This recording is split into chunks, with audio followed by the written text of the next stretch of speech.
គឺយុគរបស់ព្រះអង្គអឹម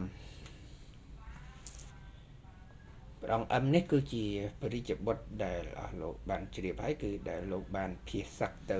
ស្រុកសៀមតាំងពីតូចខ្ចីឥឡូវមានបច្ចុប្បន្នអាយុគ្រប់ដើម្បីក្រងរាជហើយប្រច្រើនឆ្នាំដែរហើយនៅក្នុងឆ្នាំ1747ព្រះនាមក្នុងរាជថាព្រះបាទសម្ដេចព្រះស្រីធម្មរាជាធិរាជរាមាធិបតីណាគឺព្រះនាមរបស់លោកដូចឪពុកលោកដែរ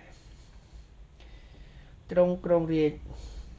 បានតែបន្តិចត្រូវបានព្រះអនុជគឺព្រះអង្គអង្គ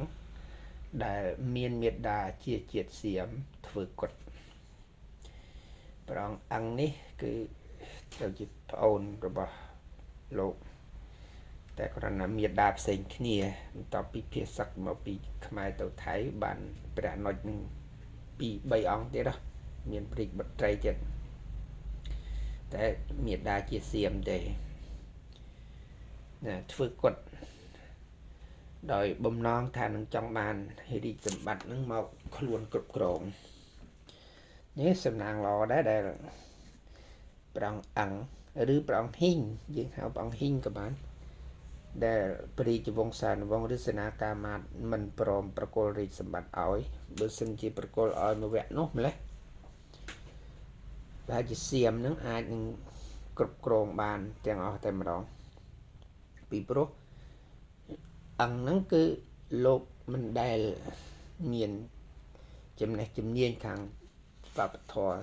សិល្បៈសាស្ត្ររបស់ខ្មែរទេព្រោះធំដឹងក្តីមកនៅទៅថៃរហូត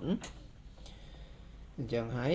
វាអាចថាជាជាតិថៃមកកំណាត់ផងអញ្ចឹងបើពេលទៅមកបានត្រឡប់មកជាមួយប្របីតាណាប្របីតាបានសគត់ហើយគេក៏លើករាជសម្បត្តិដល់ព្រះអង្គអឹមឬព្រះស្រីធម្មរាជានេះខ្លួនឯង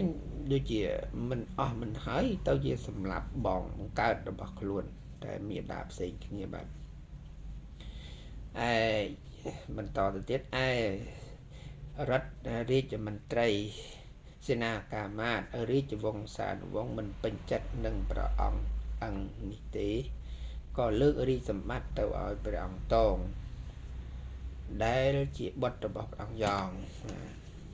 ឲ្យសោយរាជបន្តព្រះអង្គតងឲ្យលោកជ្រាបហើយកាលនោះគឺលោកភៀសសឹកទៅនឹងគឺបានព្រះអង្គតងនិងព្រះអង្គស្រីធម្មរាជហើយ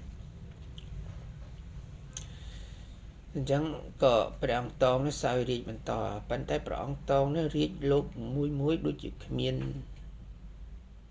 សិល្បៈសាស្ត្រយុទ្ធសាស្ត្រឬក៏ការគ្រប់គ្រងរបស់លោកដោយមានភាពល្បីល្បាញអ្វីឲ្យវែងឆ្ងាយគេទេបានតែមួយឆ្នាំនេះមួយឆ្នាំ1747ដល់1748គង្រាជរបស់លោកនោះបានបញ្ជាឲ្យអុកញ៉ាឈ្មោះនរិន្ទៈវាយួនឲ្យទៅស្រុកវិញនៅឆ្នាំ1748ចំណាយព្រះសត្ថាដែលភៀសខ្លួនទៅយួននោះបានសំទ័ពយួនជាច្រើនមកវាយព្រះអង្គតងវិញរហូតដល់វាំងឧដុង្គហើយព្រះអង្គតងក៏ភៀសខ្លួនទៅស្រុកសៀមវិញមើលព្រះអង្គតងគឺលោកក្រុងរាជបានន័យថាអត់រឹងស្អីទេគឺឲ្យក្រុងរាជក្រុងមែនហ្មងប៉ុន្តែការទប់ទល់ទប់ស្កាត់នឹងទង្វើរបស់ព្រះរាជវង្សានុវង្សអ្នកក្រមបង្គាប់របស់លោកអីគឺលោកដូចជាគ្មានវុទ្ធិក្នុងការ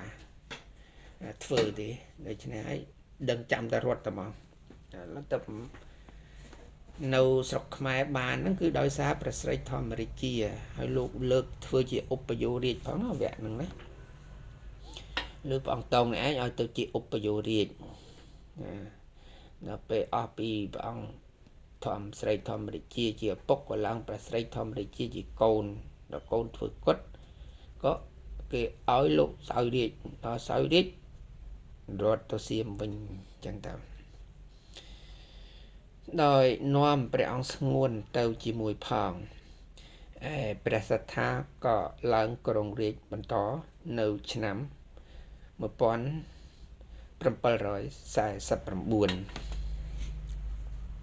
ណាអញ្ចឹងយើងសូមបន្តទៅរាជរបស់ព្រះសត្ថាលើកទី2